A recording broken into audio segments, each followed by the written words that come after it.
we've given them. This isn't even true. Nothing about this is true. All right, breaking news. Zelensky just rejected Trump's proposed deal, and trust me when I say, this was the correct thing to do. Trump is not putting America first. Zelensky is the one holding the line against America's #1 enemy, which is Russia, and I just want to read to you guys why Ukraine rejected the US deal, and also play some clips of Zelensky's interview with Kristen Welker today, because he explains it better than I ever could. Drop a like. Make sure you drop some blue hearts in the comments to help boost this video. And let's just start off with this clip of Zelensky. Risk that Russia will occupy Europe is 100%. If the United States pulls out of NATO, Yes. Russia will occupy Europe. Yes, so not all the Europe. They will begin from those countries, as I said, who are big our friends, but small countries who've been in the USSR and the Soviet Union. They will begin, and we'll see what will be the answer. But Europe will not answer because they don't have. They will begin to defend itself. Each country defend itself, and at this moment. So Russia will get all the successes with all the territories they will want. I don't know, they will want 30% of Europe, 50, I don't know, nobody knows. But they will have this possibility. Like I said, Zelensky and the Ukrainians are holding the line against Russia's imperial ambitions, and the US has been helping them, but now wants to completely pull out, wants to end the help. But think about this. If Ukraine would have fallen in 2 days, like Vladimir Putin predicted, he said he would get to Kyiv in 2 days. If that would have happened, Putin would have felt emboldened to go on to the next country and the next country. Then it would have been World War III, and it would have mirrored World War II perfectly. When you appease a dictator, when you make peace deals with dictators, then it does not end up well because they are bad faith actors who don't care if they break a deal. I've explained this exact concept to a Trump supporter before. This was about a year back. Check this out. Biden's foreign policy is awful. What about it do you not like?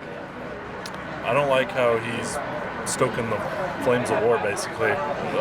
Ukraine, I don't think we should be as big of a part of that as we are. Why not? They're pretty corrupt, in my opinion. More corrupt than Russia, though? No, I wouldn't say so. It feels like there's an alternate reality where we didn't do anything at all, and Russia was able to take Ukraine with absolute ease, you know? They were able to just march in there, take everything, and then what's next? What if they want to take the next country, and the next country? Eventually, it's gonna turn into U.S. soldiers having to get involved. So I feel like the return on investment for this, right? A small portion of our GDP, and we've crippled our biggest enemy, both militarily and economically, right? Russia's not gonna recover for decades. Doesn't it feel like this was a good return on investment? Yeah, I guess I agree. Yeah. And That's an argument that conservatives really like, the return on investment argument, and it's true.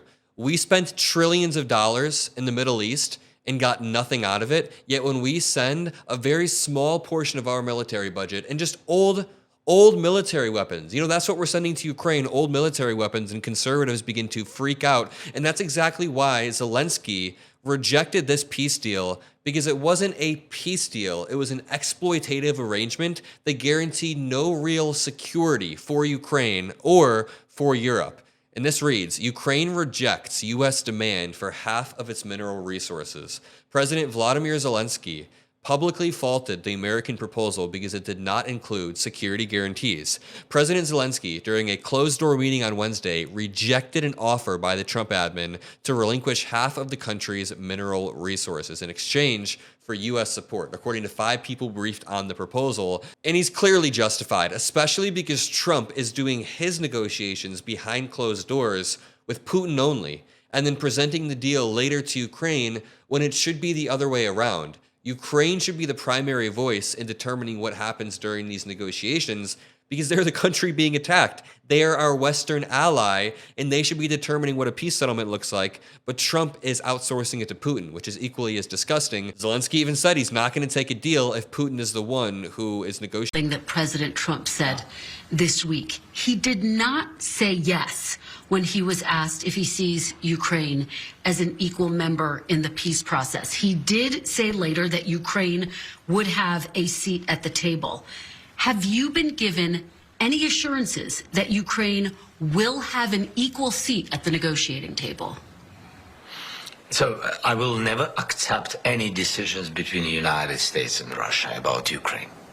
Never. And our people, never. And our adults and children and everybody. It can't be so. This is the war in Ukraine against us, and it's our human losses. And we are thankful for all the support, unity between USA, in USA, around Ukraine support, bipartisan unity, bipartisan support. We're thankful for all of this, but there is no any leader in the world who can really make a deal with Putin without us, about us. The reason why is because Ukrainians have fought so incredibly hard and long for their own identity.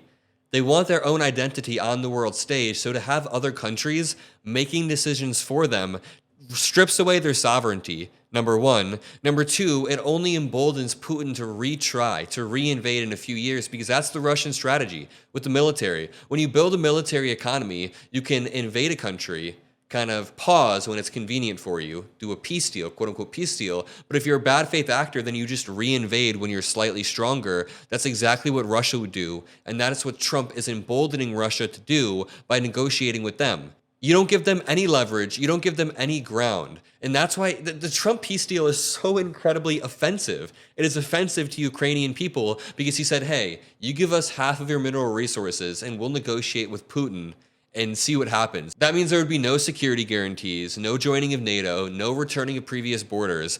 The unusual deal would have granted the United States a 50% interest in all of Ukraine's mineral resources. Why would they take that with no security guarantee? I mean, if the United States had some sort of, and as payback for the aid we've given them, this isn't even true. Nothing about this is true. The aid that we've given Ukraine, at least 70 to 75% of it, has been in the form of old stockpiled military equipment that the US can now replenish, and it actually boosts US manufacturing. It boosts the economy. This is a win-win-win. It helps us. It helps Europe. It helps Ukraine. It helps everybody. And we don't have to go boots on ground when Russia inevitably begins to take over other countries. So we send them our old military equipment and we never have to go boots on ground. We stop Russia. That is why it's so incredibly win-win. A Ukrainian official and an energy expert briefed on the proposal said the Trump admin sought not only Ukraine's minerals, but additional natural resources, including oil and gas. The proposal, they said, would entitle the United States to half of Ukraine's resource earnings, funds that are today mostly invested in the country's military and defense production. Mr. Zelensky, who has shown openness to leveraging Ukraine's mineral resources, said he rejected the deal because it did not tie the resources to U.S. security guarantees for Kyiv. Now, if as the negotiations continue, Ukraine can get some sort of security guarantee so Russia can back the hell off and stop being an aggressor, then Ukraine can maybe talk about that. But the security guarantees have to go long into the future. They can't go 5 years because then Russia would invade on the 6th year. They can't even go 10 years. They've got to go 20 years into the future so that the Ukrainians have time to level up. And that is why Europe, in particular France, confirmed an emergency European summit on Monday in Paris. The main European countries will discuss the continent's security, French foreign minister said. And the thing is, it's easy for us in America to say, oh, let's stop sending money over to Ukraine. It's easy for Trump supporters to say, I don't want my taxpayer dollars going to Ukraine. But first of all, it's not your dollars going over there. It's old military equipment. But secondly, this guarantees the security for not only Europe, but for the United States. People living in Europe care a lot about this because they see the threat firsthand and they know how dangerous it is to embolden Putin. The, quote, main European countries will meet Monday in the French capital to discuss European security. The French government later said the crisis meeting Monday afternoon would include Germany, Britain, Italy, Poland, Spain, the Netherlands, and Denmark, as well as the NATO Secretary General and the presidents of the European Council and the European Commission. And I'm going to leave it at that. But drop a like, subscribe. We're barreling towards 1 million because of you guys. I love every single one of you, and I'll see you in the next video. Peace out.